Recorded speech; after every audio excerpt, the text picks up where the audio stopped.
السلام عليكم، مرحبا بكم في قناتكم ايزي كوزينه. كنتمنى تكونوا بخير وعلى خير وانتم كتشوفوا هاد لا فيديو.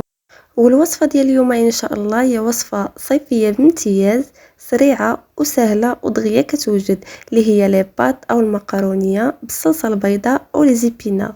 فغنحتاجو بصله كبيره اللي قطعتها مربعات رقيقه بهذا الشكل.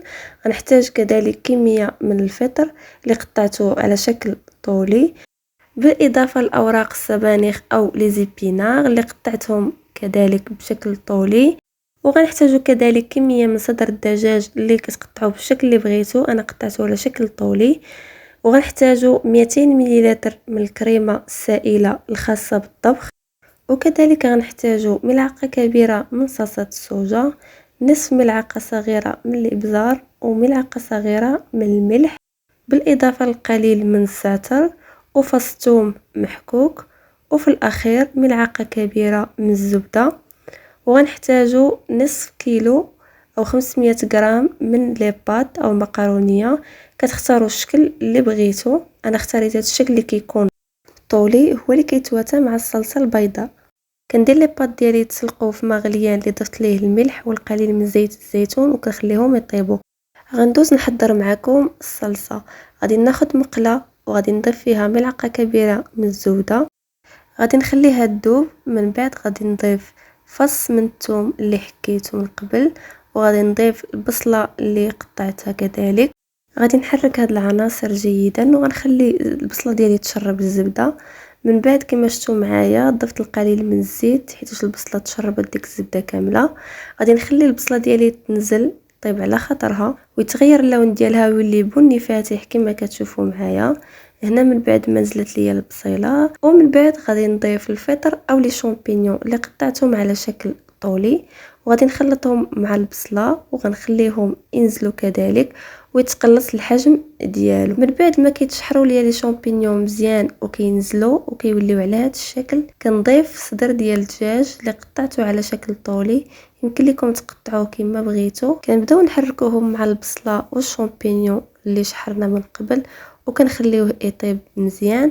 وكندوزو نضيفو التوابل. انا هنا ضفت ملعقه صغيره من الملح، نصف ملعقه صغيره من الابزار او الفلفل الاسود، وكذلك غادي نضيف صلصه الصوجا، وغادي نضيف رشيشه من الزعتر. بالنسبه لهاد المرحله يمكن لكم تضيفوا الاعشاب المنسمه اللي كتعجبكم. انا هنا كمتوفر عندي غير الزعتر هو اللي ضفت، كيعطي نسيمه زوينه في هاد الصلصه. من بعد غادي نضيف لي زيبينار اللي قطعتهم من قبل على هذا الشكل. يمكن لكم تستعملهم كذلك على شكل اوراق، انا كنفضلهم يكونوا صغار. بالنسبه للكميه ديال لي زيبينا نتوما اللي كتحكموا فيها على حسب الذوق. الا بغيتو يكونوا لي زيبينا كتار في لي بات ديالكم يمكن لكم تضيفوا كميه اكثر.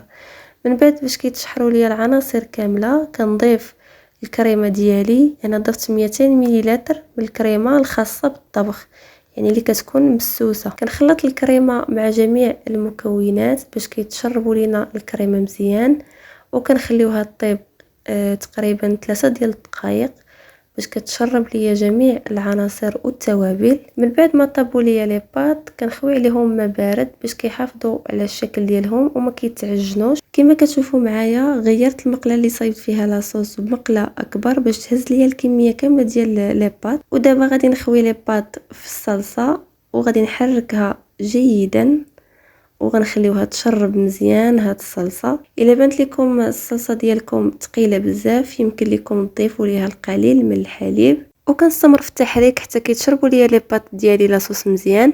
من بعد غادي ندوز نضيف فروماج موتزاريل اولا فرماج حمر اللي حكيتو. من بعد غادي نحرك لي بات ديالي حتى كيذوب لينا الفرماج وكيتعلك مزيان. وهكا غيكون لي بات ديالنا وجدوا كما كتشوفوا معايا كيجيو معلكين، وغيبقى لينا اننا نقدموهم. وهكذا يكونوا لي بات ديالنا وجدوا وما يبقى لينا غير اننا نقدموهم. بالنسبه ليا غادي نقدمهم في هذا الصحن وغادي نزينهم بالقليل من الفرماج موتزاريل محكوك، او يمكن لكم تستعملوا فرماج احمر ايضا. وهذه هي النتيجه النهائيه ديال لي بات ديالنا، كيجيو معلكين ورائعين شاربين لاصوص مزيان. جربوهم وردوا عليا. كنتمنى الوصفه ديال اليوم تكون نالت الاعجاب ديالكم. ما تنساوش ديروا لايك وتشتركوا في القناة وتفعلوا الجرس باش يوصلكم كل جديد، وما تنساوش كذلك تبارطاجيو لاشين مع صحابكم وحبابكم. ولا عندكم شي اقتراحات الفيديوهات المقبلة خليوها ليا في لي كومونتير. نتلاقاو في فيديو جديد ان شاء الله. مع السلامة.